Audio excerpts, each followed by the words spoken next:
Hello everybody, welcome back to World of Tanks Xbox Edition. I am Knight in Phoenix. Today I'm taking out the Type 59. It's a Chinese Tier 8 premium medium tank. I just picked this up over the weekend. And the map is the newly released, revised Sacred Valley War Standard Battle. So the Type 59, I like it. It's a good all-around medium tank. So here's my stats after 26 games. Not overly impressive. I never claimed to be anything more than an average player, but I think it's okay. And this is an average player's game. There's nothing incredible about this, but I just thought I'd throw out the T59, let you guys get a look at it. I think maybe even more so, I wanted you guys to see, if you haven't already, the new Sacred Valley map. I don't think anybody on the Xbox One has ever played this one before. We used to play it all the time on the 360. I'm pretty sure this is the first the Xbox One has seen it, and this is so much different than what the 360 version was. First off, it's a war variant. Second, it's dark. It's nighttime. The 360 variant was pretty much clean, we'll say debris-free, and bright. Now, looking at the screen here, I don't know if it's snowing, or is that some type of nuclear fallout? Because this valley looks like it's been bombed to hell and back. Enemies got us in their sights. At minimum, this place has been carpet bombed several times.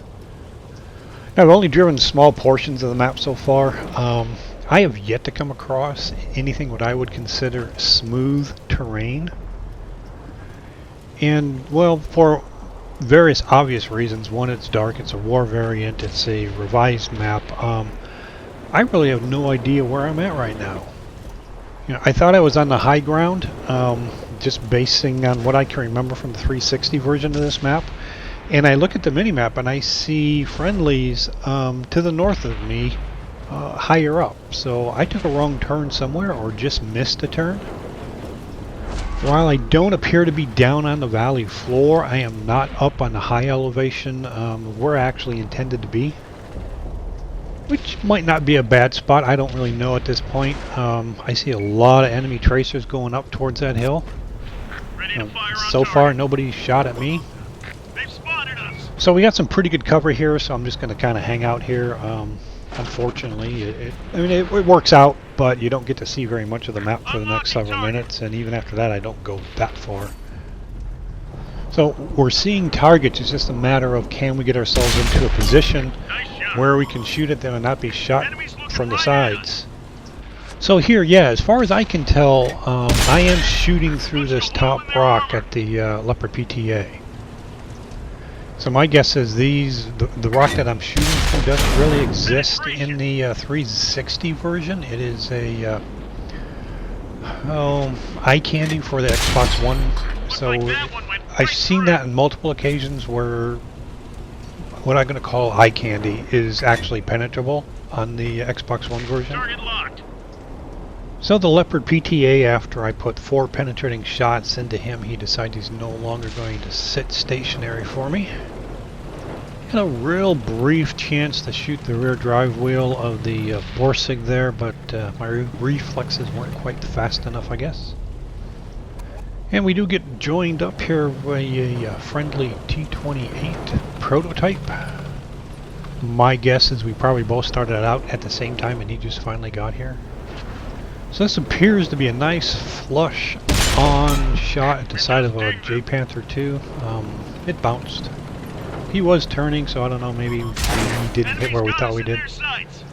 So we were thinking our right flank was covered or secure. Obviously not. We did take a shot in the side. The damage, I'm guessing, was probably the enemy T-15, or not T, the Type 59 that's down there to the right. So anyway, I mean, the map, it's really pretty. I mean, they really decked this thing out. I like the way it looks.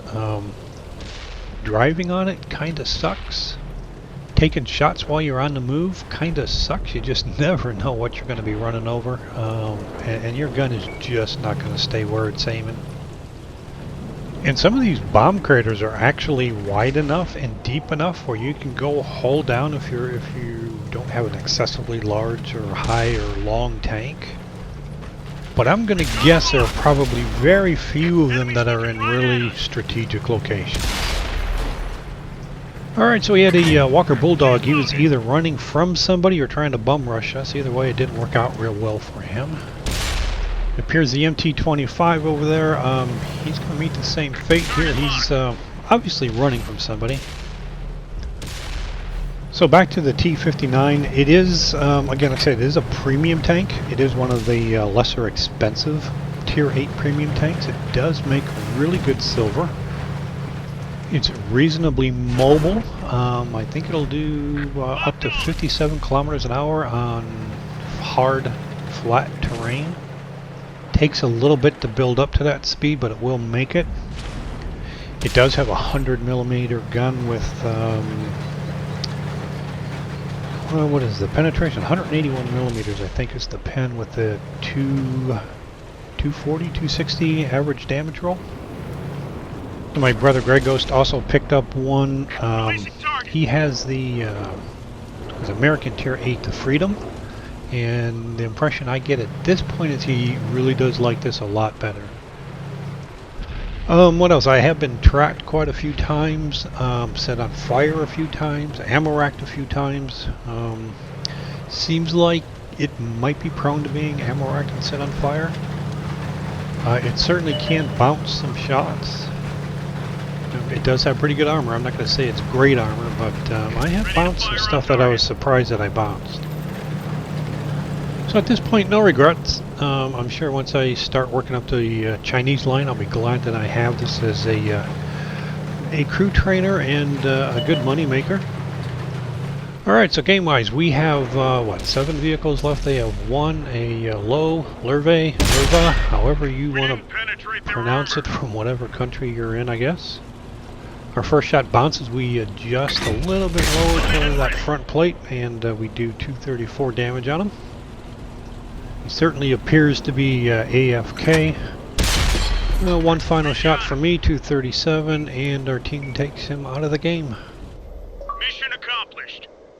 So the Type 59, I'm glad I got it. The map, Sacred Valley War. Interesting.